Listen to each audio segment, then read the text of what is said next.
footage terrifiant relatant une épidémie mortelle et incontrôlable. Avant The Batman et la planète des singes, Matt Reeves a signé un found footage pas comme les autres, Cloverfield. OVNI étonnant et inattendu, plan séquence surprenant, found footage, coup de génie marketing, renouveau du found footage, pétard mouillé dès son affiche. Que reste-t-il de Cloverfield? Quand M. Night Shyamalan joue avec le procédé du found footage, ça donne The Visit. Mais passé la moitié, ça patine sévère et le principe du found footage s'étiole. Bon, voyons voir sur YouTube.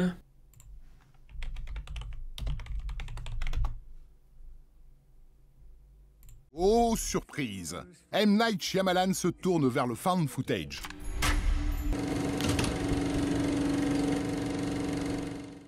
Projet Blair Witch, REC, Paranormal Activity, Cloverfield, tous ces films sont appelés des films de found footage. Sauf que c'est faux. Et pour vous expliquer pourquoi c'est une erreur, il faudrait déjà que je vous explique ce qu'est du found footage. Ah, c'est une très bonne idée. Le found footage signifie enregistrement trouvé, voire image trouvée selon Wikipédia. Oui, pas ouf de citer Wikipédia. Donc on va aller voir du côté d'André Habib avec Archive mode de réemploi pour une archéologie du found footage. Le texte est en accès libre sur le net, vous pouvez même l'avoir en PDF.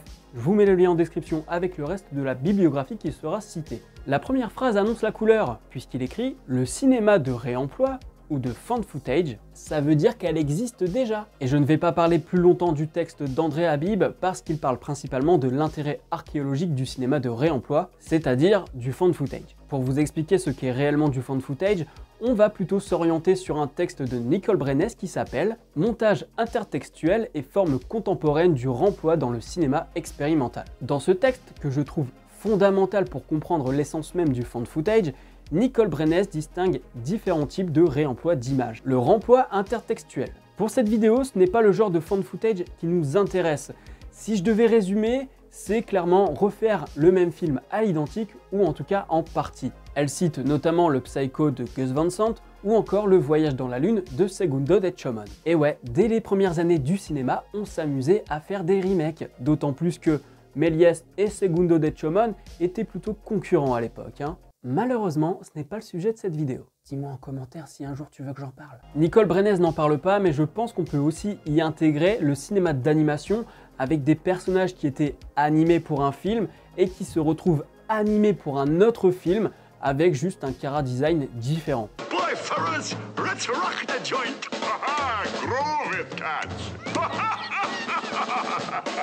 Et il y a le deuxième type de réemploi qui lui pour le coup correspond plus à la vision qu'on se fait d'un film de found footage, le recyclage. Le recyclage, c'est le fait de reprendre un morceau d'un film et de l'intégrer à un autre. Et il existe deux types de recyclage. Tout d'abord, le recyclage endogène. Dans le recyclage endogène, il y a celui que vous connaissez tous, la bande-annonce. La bande-annonce, c'est clairement le recyclage auquel vous êtes constamment confronté. Et Nicole Brenes cite aussi l'autosynthèse avec ses quelques films, procédés où un cinéaste récapitule son œuvre en reprenant des fragments de films antérieurs, souvent pour les inscrire dans un parcours autobiographique. Et moi, si je peux vous en conseiller un, c'est Les plages d'Agnès. Agnès Varda a beaucoup travaillé sur le principe du found footage et dans ce film, on atteint des sommets. Jusque-là, avec toutes les catégories que j'ai énoncées, je pense qu'on est d'accord pour dire que Projet Blair Witch, REC et tous ces autres films ne s'inscrivent pas dans du found footage. Bah oui. Et j'en arrive au deuxième type de recyclage, le recyclage exogène. Là-dedans, nous retrouvons les stock shots, que vous connaissez certainement grâce à l'arrivée de YouTube notamment. C'est ce truc où des gros youtubeurs achètent des images pour les intégrer dans leurs vidéos lorsqu'ils racontent un truc et qu'ils n'ont pas le temps de reconstituer la scène. Ou la flemme. Ensuite, le film de montage, aussi classique que la bande-annonce, puisque c'est le procédé qui consiste à prendre des images et s'en servir comme illustration, principalement dans les documentaires. Par exemple, les archives de guerre. Arthur, c'est la guerre! Et pour finir, il y a une autre forme qui appartient à l'art plastique, c'est le photocollage, le photomontage. Mais ce n'est pas vraiment le type de found footage qui nous intéresse ici, donc je ne vais pas développer là-dessus. Si on devait résumer, la caractéristique principale du found footage, c'est que c'est une image qui existe déjà et qui est réutilisée, soit pour en faire quelque chose d'autre, soit pour l'utiliser sans la dénaturer. Après, sans la dénaturer, c'est vite dit. Parce que je connais un gars qui s'appelle Chris Marker et il nous a prouvé qu'on pouvait dire ce qu'on voulait avec des images. En enregistrant aussi objectivement que possible ces images de la capitale Yakoute, je me demandais franchement à qui elle ferait plaisir, puisqu'il est bien entendu qu'on ne saurait traiter de l'URSS qu'en termes d'enfer ou de paradis.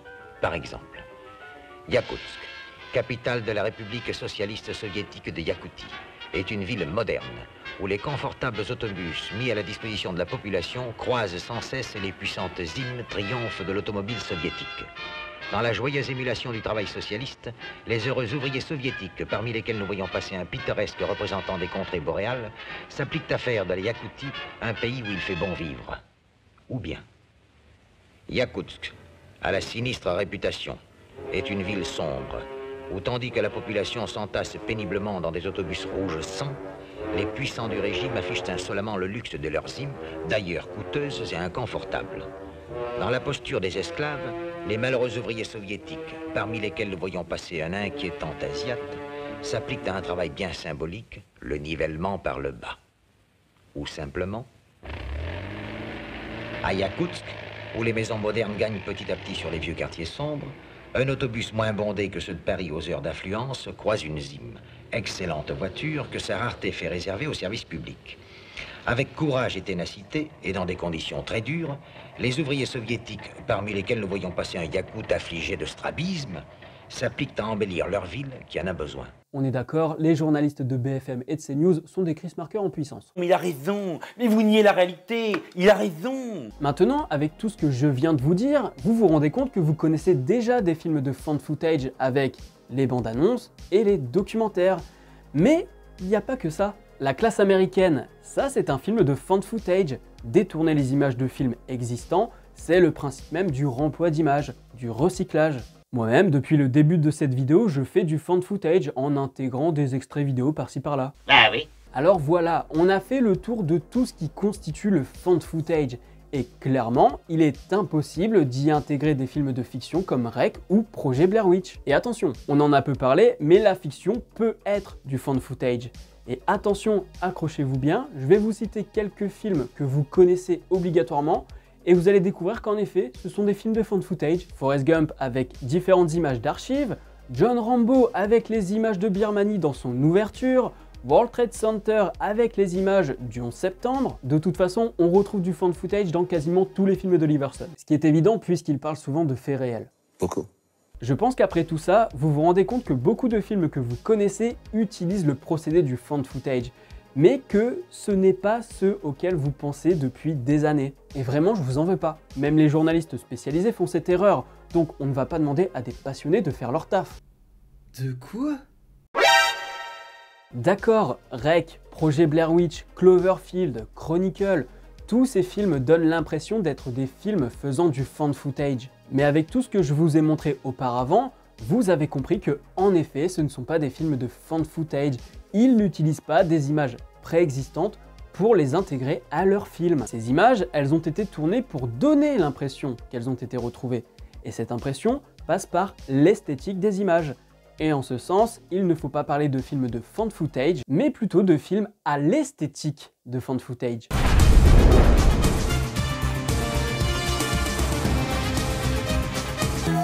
Alors oui, je sais déjà que dans les commentaires, dans les partages, on va me balancer que je chipote. Mais le mot esthétique est vraiment important car il permet de distinguer deux procédés filmiques différents. C'est comme si vous disiez que cette vidéo a été tournée avec une caméra pellicule alors qu'elle ne fait que reprendre l'esthétique d'une caméra pellicule. Vous êtes d'accord que ce n'est pas pareil et qu'entre les deux procédés, il y a un fossé considérable. Dans le cas du found footage, c'est la même problématique. Voilà pourquoi tous ces films que vous qualifiez de found footage ne sont pas des films de found footage.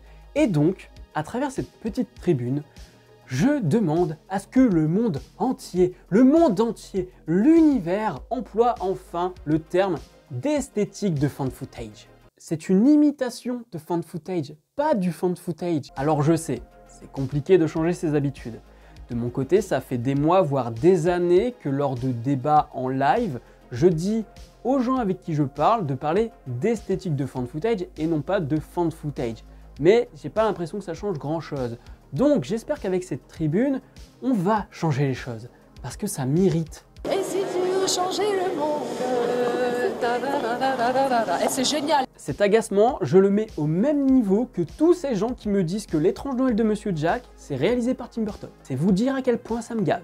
Et je peux vous dire qu'à l'université, si j'avais employé le terme de found footage pour tous ces films d'horreur comme Projet Blair Witch, je me serais fait bien allumer. Oui, cette vidéo, c'est aussi pour faire coucou à mes anciens profs. Coucou. Coucou. Je compte sur vous pour faire bouger les choses. Je compte sur vous pour partager sur les réseaux sociaux, mettre un pouce bleu, commenter en disant que oui, il faut dire esthétique du found footage, pour partager aux gens qui contribuent à l'écriture d'articles sur le cinéma, pour partager cette idée à l'industrie du cinéma. Partager pour un avenir plus sûr.